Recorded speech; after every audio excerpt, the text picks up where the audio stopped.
Friends, ఇప్పుడే అందిన వార్త. బీఆర్ఎస్ మాజీ సీఎం కేసీఆర్ పట్టరాని అదృష్టం సంచలనం అంటూ లేటెస్ట్ అప్డేట్ అయితే రావడం జరిగిందండి. సో ఆ వివరాలు ఏంటో కూడా మనం వీడియోలో తెలుసుకుందాం. వీడియో చివరి చూడండి, అర్థమవుతుంది. మొదటిసారి ఛానల్ వస్తే తప్పకుండా సబ్స్క్రైబ్ చేసుకోండి. చూస్తున్నారు కానీ లైక్ చేయడం మర్చిపోతున్నారు. వెంటనే లైక్ చేయడం వివరాలకైతే వెళ్ళిపోదామండి. నిజంగా కారు పార్టీ తెలివైన నిర్ణయం తీసుకుందన్నమాట. లేకపోతే పరుగు పోయేదనడంలో ఎలాంటి సందేహం లేదు. ఇంతకీ విషయం ఏంటంటే, గురువారం సాయంత్రంలో ముగిసిన రాజ్యసభ ఎన్నికల పోటీకి బీఆర్ఎస్ దూరంగా ఓడిపోయింది. ఎందుకంటే ముగిసిన రాజ్యసభ ఎంపీల నామినేషన్లో 2 స్థానాలు అధికార కాంగ్రెస్ పార్టీ దక్కించుకుంది. సిట్టింగ్ ఎంపీగా అభిషేక్ను మను సింగ్ రెన్యువల్ అవకాశం దక్కించుకోగా ప్రభుత్వం సలహాదారుడు ముఖ్యమంత్రి యనుమల రేవంత్ రెడ్డికి అత్యంత సన్నిహితుడైన వేములరేందర్ రెడ్డి రెండో అభ్యర్థి నామినేషన్ వేశాడనమాట. 2 స్థానాలు ఇద్దరు నామినేషన్ వేయడంతో ఎన్నికలు ఏకగ్రీవమైనమాట. ఇక్కడ గమనించాల్సిన విషయం ఏంటంటే, 2 స్థానాలు కేంద్ర ఎన్నికల కమిషన్ నోటిఫికేషన్ జారీ చేసిన దగ్గర నుండి బీఆర్ఎస్ తరఫున పోటీ ఉంటుందన్న ప్రచారం విపరీతంగా జరిగింది. కానీ పార్టీ అధికారికంగా ఎక్కడ కూడా ప్రకటించకపోయినా అభ్యర్థిని పోటీలోకి దింపడం పక్కా అనే లీకులు అయితే ఇచ్చింది. అయితే రేవంత్ను తీవ్ర స్థాయిలో వ్యతిరేకిస్తున్న బీఆర్ఎస్ 2 స్థానాల్లో కాంగ్రెస్ అభ్యర్థిని ఏకగ్రీవంగా ఎందుకు గెలిపించాలనే ధోరణిలో ఉన్నట్లు ప్రచారం. అయితే మజ్లిస్ ఎంఐఎంలతో మాట్లాడుకొని రేవంత్ వ్యతిరేకులతో మాట్లాడుకుంటే గెలుపు ఖాయమని చెప్పేసి కారు పార్టీ నేతలు ఆలోచిస్తున్నట్లు జరిగిన ప్రచారం. ఇక మొత్తం మీద బీఆర్ఎస్ తరఫున పోటీ ఉంటుందేమో అని అనుమానాలు పెరిగాయి. అయితే నిజానికి బీఆర్ఎస్ పోటీకి దిగినా గెలిచే అవకాశాలు లేవని చెప్పాలి.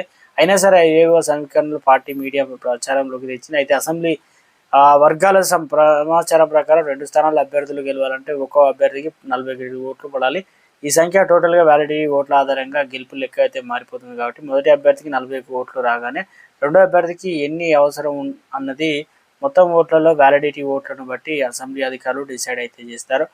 రాజ్యసభ ఓటింగ్లో ప్రిఫరెన్షియల్ ఓటింగ్ పద్ధతిలోనే విజేతలను ప్రకటిస్తారు. ఇది బాగా క్లిష్టమైనటువంటి ఎన్నిక ప్రక్రియ. ఒక పట్టాన చాలా మందికి అర్థం కాదు. పైగా రాజ్యసభ ఎన్నికల్లోనూ విప్ చెల్లదు.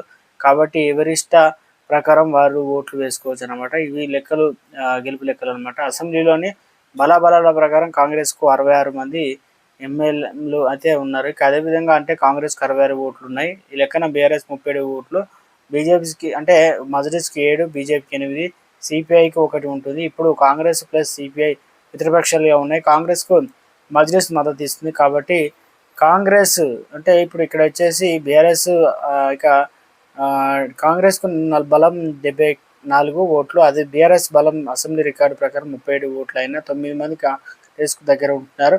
మొత్తం 10 మంది బీఆర్ఎస్ ఎమ్మెల్యేలు కాంగ్రెస్లోకి ఫిరాయించిన ఈ మధ్యనే ఎమ్మెల్యేలు మళ్ళీ కారు పార్టీకి దగ్గర ప్రయత్నిస్తున్నారు.